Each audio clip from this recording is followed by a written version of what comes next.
Bonjour, dans cette vidéo, je veux vous parler de l'importance de la parole de Dieu, être au service de la parole. Depuis 2019, le pape François a institué le dimanche de la parole, qui normalement se situe à la fin janvier, c'est-à-dire au 3e dimanche du temps ordinaire. Et justement, dans un évangile de ce dimanche, eh bien, c'est l'évangile de Luc, le début de l'évangile de Luc, où on voit Jésus qui proclame la parole. Et ça nous fait prendre conscience en même temps comment Jésus était nourri de la parole, lui-même qui est la parole, et que souvent, en écoutant la parole, eh bien, c'est Jésus qu'on écoute. Et Saint Luc, lui, a écrit, en fin de compte, l'Évangile, c'est important de se le rappeler, plusieurs années après la résurrection de Jésus. Il a d'abord reçu l'Évangile des serviteurs de la parole, c'est ce qu'il nous dit au début de l'Évangile que nous lisons dans ce 3e dimanche du temps ordinaire. Beaucoup ont entrepris de composer un récit des événements qui se sont accomplis parmi nous d'après ce que nous ont transmis ceux qui, dès le commencement, furent témoins oculaires et serviteurs de la parole. C'est pourquoi j'ai décidé, moi aussi, après avoir recueilli avec précision des informations concernant tout ce qui s'est passé depuis le début, d'écrire pour toi, excellent Théophile, un exposé suivi afin que tu te rendes bien compte de la solidité des enseignements que tu as entendus. Alors ce Théophile-là, on ne sait pas vraiment qui il est, mais on peut dire aussi que c'est peut-être chacun de nous. Et Luc, ici, c'est important parce qu'il dit qu'il a d'abord reçu l'Évangile des serviteurs de la parole, et à son tour, il rédige un récit pour évangéliser ceux qui sont issus du monde païen. Et c'est sa manière à Luc de se mettre au service de la parole et des croyants. Et c'est pour ça qu'il commence son évangile avec ce prologue où il nous montre comment lui qui n'a pas connu le Christ, ben, il veut ouvrir l'évangile à tous et va insister sur la miséricorde de Dieu. Puis il va poursuivre d'ailleurs son œuvre d'écrivain dans un deuxième tome, ce sont les Actes des Apôtres. Luc, qui quand même est un compagnon de Paul, c'est un médecin, et qu'il a une plume vraiment très très belle. Je vous invite d'ailleurs à lire dans mon blog tout un article que j'ai écrit sur Saint Luc, que l'on retrouve aussi dans mon livre « Les saints, c'est fou, admirable ». C'est un témoin de la parole. Alors, on revient à l'évangile justement de Luc, en ce 3e dimanche du temps ordinaire. Luc nous fait le récit de la présentation de Jésus à Nazareth. Et tous les verbes sont vraiment importants. Je dirais plutôt de la prédication de Jésus à Nazareth. Selon son habitude, hein, c'est ce qui est écrit dans le texte. Alors, on reprend le texte encore, c'est important En ce temps-là, lorsque Jésus, dans la puissance de l'Esprit, revint en Galilée, sa renommée se répandit dans toute la région. Donc, il est déjà très connu. Mais lui, il va pas là comme une star, hein? Il est humble, doux et humble de cœur, et c'est la parole qui l'intéresse.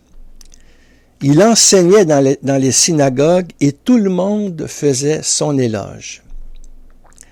Il vint à Nazareth, où il avait été élevé. Selon son habitude, il entra dans la synagogue le jour du sabbat, il se leva pour faire la lecture. On lui remit le livre du prophète Isaïe. Et là, dans le prophète Isaïe, on dit « L'Esprit du Seigneur est sur moi, parce que le Seigneur m'a consacré par l'onction, il m'a envoyé porter la bonne nouvelle aux pauvres, annoncer aux captifs leur libération et aux aveugles qu'ils retrouveront la vue, remettre en liberté les opprimés, annoncer une année favorable accordée par le Seigneur. » Jésus referma le livre, le rendit aux servants et s'assit. Tous dans la synagogue avaient les yeux fixés sur lui.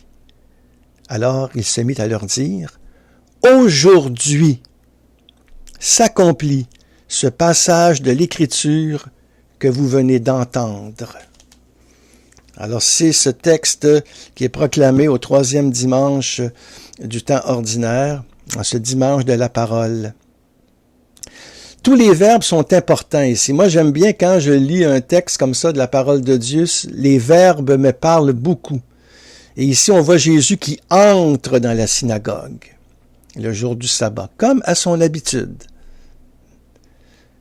Il se lève pour faire la lecture. Il ouvre le livre, il lit ce passage d'Isaïe qu'il va appliquer à lui-même, il referme le livre, il le rend au servant et s'assied pour prêcher la parole de vérité. Parce que dans ce temps-là, quand on enseignait, on s'assoyait. Contrairement aujourd'hui, quand le prêtre fait l'homélie ou quand on enseigne, souvent c'est debout, eh bien, le rabbin s'assoit et on écoute ce qu'il a à dire. Et là, il leur dit, aujourd'hui s'accomplit ce passage de l'Écriture que vous venez d'entendre. Ça, c'est très important, mes chers amis, c'est aujourd'hui, parce que Dieu, c'est aujourd'hui, et dans la liturgie, c'est aujourd'hui que le salut est donné. La parole n'est pas du passé, la parole, elle est actuelle, elle est présente. Et ça revient souvent, ça, dans la Bible, c'est aujourd'hui. Aujourd'hui, ne fermez pas votre cœur, mais écoutez la parole de Dieu. Même le bon larron, hein, aujourd'hui, tu seras avec moi dans le paradis. Aujourd'hui, le salut est entré dans cette maison. Je pense qu'il dit ça pour Zachée. Et dans l'Ancien Testament aussi, Élie va dire ça. Aujourd'hui s'accomplit cette parole. Et là, ici, aujourd'hui s'accomplit ce passage de l'Écriture que vous venez d'entendre. Cet aujourd'hui, c'est l'aujourd'hui de Dieu. C'est ce temps-là qu'il prend pour nous toucher, pour entrer en relation avec nous. Dès que l'on ouvre la parole, dès qu'on la lit, on est en relation avec Dieu. C'est un dialogue d'amour. Dieu nous parle, on lui répond dans la foi, en méditant sa parole et en priant aussi. La prière est toujours une réponse à la parole de Dieu, une écoute. On verra aussi plus tard, je crois que c'est la semaine prochaine, dans le texte de Luc qui va se poursuivre, et à d'autres moments, on voit que, comme tout prophète, Jésus ne sera pas accueilli dans son pays, et sa prédication va même choquer les gens. Ses auditeurs n'ont pas compris ce qu'il voulait dire, donc Jésus va se retourner vers les païens, ceux qui ne sont pas d'Israël. C'est important la proclamation de la parole de Dieu ici. Il y a Grégoire de Nazianze, Saint Grégoire de Nazianze, un docteur de l'Église du IVe siècle. Il écrivait « La difficulté entre la dispensation de la parole tient au fait que l'orateur est ballotté entre trois dangers qui viennent de son intelligence, de son langage et de la façon qu'on l'écoute, et qu'il doit nécessairement se heurter à l'un d'eux si ce n'est à tous. Ou son intelligence n'était pas éclairée, ou son langage a manqué de vigueur, ou son auditoire ne lui a pas prêté une oreille assez purifiée. Fatalement, l'un de ces facteurs ou leur ensemble réussira à déséquilibrer la vérité. Ça, c'est un texte de Grégoire de Nazianze que j'aime beaucoup parce que, bon, s'il y en a qui me connaissez maintenant, ça fait depuis quand même près de 2 ans que je donne des enseignements sur YouTube, les vidéos. Et il y a des retraites complètes aussi que vous pouvez suivre, retraites sur l'oraison, sur la sainteté, une neuvaine à Marie aussi, en tout cas. Depuis une vingtaine d'années, je donne beaucoup des retraites. Mais avec la pandémie, tout a été vraiment mis sur pause. En tant que prédicateur, ce texte-là me parle beaucoup. Hein? Parce que Grégoire de Nazianze nous dit que quand on donne la parole, il y a souvent 3 dangers qui sont là. D'abord, l'intelligence de celui qui parle, le langage, puis la façon on l'écoute. Puis là, Grégoire de Nazianze va dire, bon, l'intelligence n'est peut-être pas assez éclairée. Et c'est ce qui m'arrive aussi, on n'est pas parfait, donc des fois, c'est pas clair ce que l'on dit, ou bien pour une raison ou une autre, c'est pas tout à fait intelligent ce que l'on dit. Bon, ça c'est un obstacle. Ou bien le langage a manqué de vigueur. C'est comme si j'arrivais puis je vous dirais, bon, aujourd'hui, dans cette vidéo, nous allons parler de la parole de Dieu. Bon, ça fait un peu mort, ça prend un certain dynamisme. Faut être convaincu, dans le sens que le Seigneur est un amour pour nous, une passion, et quand on parle de lui, mais c'est important, il faut que ça paraisse. Dans le sens que Il y a une cohérence là-dedans aussi, mais chacun son charisme, chacun son style. Mais c'est sûr que le langage qui manque de vigueur, ça peut endormir les gens. Et peut-être même plusieurs parmi vous qui ont déjà changé. Ben, de toute façon, qui ont peut-être arrêté la vidéo et passé à autre chose. Hein? C'est ça aujourd'hui. Ou bien, l'autre facteur qui me semble très important, c'est que l'auditoire ne lui a pas prêté une oreille assez purifiée. Alors, c'est-à-dire qu'il n'y avait pas de désir, l'auditoire n'était pas vraiment, avait pas vraiment soif. Et donc, ce qu'on dit, même si on est super intelligent, même si notre langage est vigoureux, eh bien, ça nous passe 100 pieds par-dessus la tête. On peut dire quand même que pour Jésus, c'est sûr que lui, il était éclairé par l'Esprit Saint. Son langage ne manquait pas de vigueur. On l'a dit, sa renommée s'étendait et il parlait comme quelqu'un qui a une autorité, mais pas comme les scribes, parce qu'il parlait avec son cœur, il donnait des exemples, des paraboles. Mais, est-ce que son auditoire était ouvert à ces paroles? Et c'est là qu'on voit dans le texte que l'auditoire n'a rien compris. Ils ont été choqués de ça que Jésus s'approprie les paroles d'Isaïe. En fin de compte, ce que Jésus dit dans cette aujourd'hui, hein, c'est ça qu'il dit, aujourd'hui s'accomplit ce passage, c'est-à-dire que le Messie, il est devant vous. Isaïe, quand il dit que la bonne nouvelle aux pauvres, aux aveugles, ils vont retrouver la vue, bon, tout ça, eh bien, c'est le Messie qui fait ça. Et Jésus qui dit, ben aujourd'hui, ça s'accomplit. Vous comprenez qu'il y en a plusieurs qui ont été choqués de ça. Alors, la parole pouvait être très belle, le langage parfait, mais l'auditoire était fermé.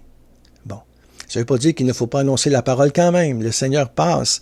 Mais pour le Seigneur, lui, eh bien, il n'a pas pu faire grand miracle à Nazareth. On le dit, hein, c'est pour ça qu'il va dire que nul prophète est bien accueilli dans sa maison. Et Saint-Augustin, lui, avait l'habitude de dire que c'était le désir de l'assemblée qui le rendait bon prédicateur.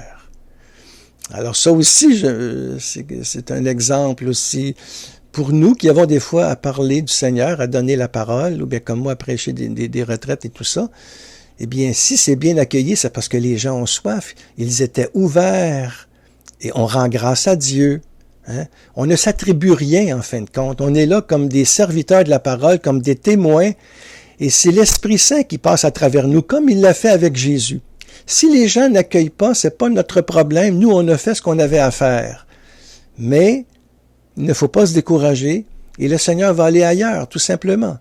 S'il n'est pas reçu dans tel village, il va aller ailleurs. Et il va dire ça à ses apôtres. Quand vous partez 2 par 2, allez prêcher la bonne nouvelle. Et si vous n'êtes pas accueillis, eh bien, secouez la poussière de vos sandales et puis allez ailleurs, tout simplement. Donc, moi, ça nous pose la question, ça, ce que je veux vous dire, c'est quel est notre désir de la parole? Est-ce que nous désirons la parole de Dieu?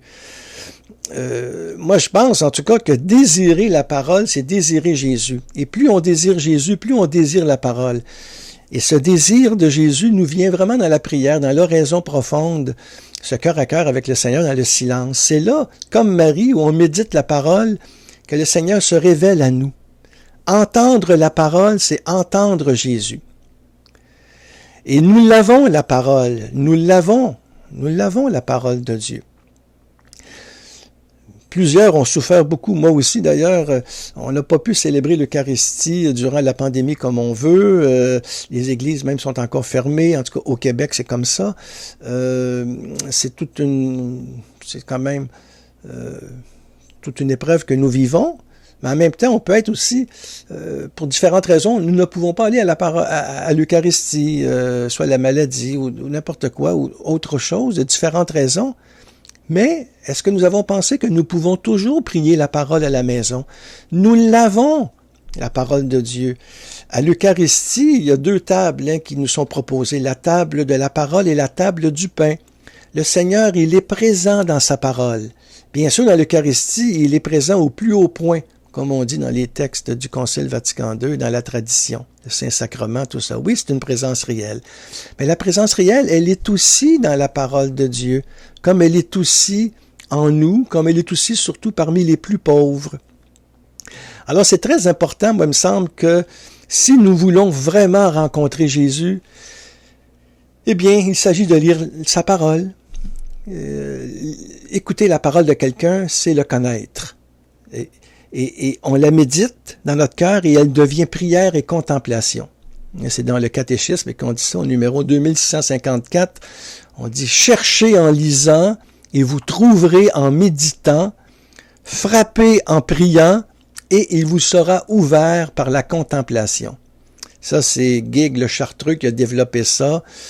J'en parle aussi dans une autre de mes vidéos sur la prière. Cherchez en lisant, frappez en priant et à un moment donné, la contemplation, qui est tout simplement une attention amoureuse à Dieu, une présence de Dieu dans notre cœur, est là, vraiment. Et la parole, elle s'accomplit toujours dans le corps du Christ que nous formons. C'est ensemble aussi que la parole, mais des fois, nous ne pouvons pas toujours la lire ensemble. Et c'est pour ça qu'il y a plusieurs Bibles, et je peux vous en montrer quelques-unes. Moi, j'en ai plusieurs. Là. Bon, ici, voyons la Bible, la Tob, traduction œcuménique de la Bible. Ici, la Bible des peuples. Bon, c'est sûr que je les ouvre pas tout le temps, mais quand je veux un passage, des fois, je peux regarder les différentes traductions. J'aime beaucoup aussi la traduction liturgique de la Bible, c'est celle que nous lisons, c'est celle que nous entendons à chaque Eucharistie. Et nous pouvons, bien sûr, la lire chez soi. Il y a aussi ici une Bible un peu plus particulière, la nouvelle traduction de la Bible chez Bayard. On dit aussi que c'est la Bible des écrivains. C'est ça, c'est une traduction littéraire. Très belle traduction de la Bible parce que chacun y va avec ce qu'il ressent. La Bible de Jérusalem aussi. Bon, écoutez, il y en a différentes. C'est difficile de s'y retrouver. Mais c'est sûr que quand on prend la traduction liturgique de la Bible, c'est c'est la parole qu'on entend. Alors, moi, il me semble que l'important, c'est justement d'ouvrir la parole, de la mettre en pratique. Et ça aide à renouveler l'évangélisation. Comme disait le pape Jean-Paul II, il disait qu'une nouvelle évangélisation qui soit nouvelle en son ardeur, dans ses méthodes, dans son expression. Tu sais, c'est un texte qu'il donnait sur l'Église en Amérique. En fin de compte, c'est une question de ferveur, de désir, d'amour, la parole. Est-ce qu'on a le désir de la parole? Est-ce qu'on l'aime? Est-ce qu'on essaie de la comprendre? Il y a des commentaires. Dans une vidéo précédente, je vous parlais des différents outils de la parole de Dieu qu'on retrouve, par exemple, Magnificat, le prions en Église, parole et prière. Il y a différents outils où, en fin de compte, ça nous aide à comprendre la parole. Alors, c'est pour ça que je me dis, ouvrons-nous à la parole, l'Esprit est toujours là. Et le salut, eh bien, c'est aujourd'hui qu'il s'opère. Ça, c'est très important, c'est une pointe dans le texte qui se termine comme ça. Aujourd'hui, s'accomplit ce passage de l'Écriture que vous venez d'entendre. C'est aujourd'hui, car la parole est toujours actuelle. Le Christ nous parle aujourd'hui. Sa parole, et même pendant que je vous parle, elle agit maintenant. Elle est toujours nouvelle. Et c'est pour ça que le pape François a voulu, en instituant le dimanche de la parole de Dieu, eh bien, qui est célébré chaque année au 3e dimanche du temps ordinaire, ben, il nous invite en fin de compte à ne jamais nous habituer à la parole de Dieu. Un dimanche durant l'année, on met l'accent sur la parole, mais c'est toute l'année où on célèbre la parole, où on l'accueille dans nos vies, où on la met en pratique. Un peu comme Marie, en fin de compte. Marie qui écoutait la parole dans son cœur. Heureuse celle qui a cru en la parole du Seigneur. C'est la première béatitude avant toutes les autres, ça. Écouter la parole. Et sans jamais la séparer de la tradition de l'Église aussi, parce que dans l'Église catholique, l'Évangile, la parole de Dieu, la Bible, elle est aussi comprise à travers la grande tradition depuis 2000 ans, qui constitue la révélation, en fin de compte. On en parle au Concile Vatican II dans Dei Verbum. Il est écrit au numéro 9, « La Sainte Écriture est la parole de Dieu en tant que, sous l'inspiration de l'Esprit Saint, elle est consignée par écrit. Quant à la sainte tradition, elle porte la parole de Dieu, confiée par le Christ Seigneur et par l'Esprit Saint aux apôtres, et la transmet intégralement à leurs successeurs. Alors voilà ce que j'avais à vous dire aujourd'hui sur la parole de Dieu. Prendre conscience que nous l'avons dans nos maisons, que nous pouvons la lire et que même si nous ne pouvons pas aller à l'Eucharistie chaque jour, eh bien nous pouvons toujours méditer la parole, la prier. Et je termine justement par une prière qui est inspirée de la parole de Dieu. Et tout ce que je vous dis là, bien sûr, vous le retrouvez dans mon blog. Cet article-là, eh bien, je la mets dans le blog et vous pouvez y retourner comme beaucoup d'autres articles du blog où je parle de la parole de Dieu. Et souvent, ce sont des méditations de la parole de Dieu. Et le blog, mais c'est tout simple, hein, c'est jacquesgauthier.com. C'est dans mon site web et en cliquant jacquesgauthier.com, eh bien, vous avez accès au site web et là, vous aurez accès au blog, entre autres, où vous pouvez vous abonner et accès à tous les articles gratuitement.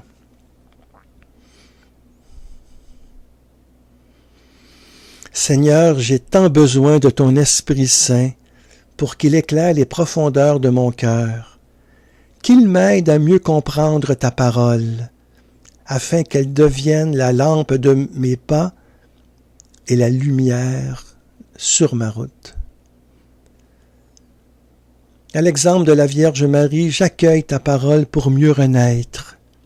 Apprends-moi à me recueillir dans ton amour, en m'enraciner dans la bonne terre. Ô Dieu de mes attentes, parfume-moi de ton action, de ton onction, de l'onction de l'Esprit Saint. Lève-toi à l'horizon de mon silence, pour que j'écrive ta parole sur le parchemin de ma vie. Toi qui vis et règnes avec le Père, dans l'unité du Saint-Esprit, pour les siècles des siècles. Amen.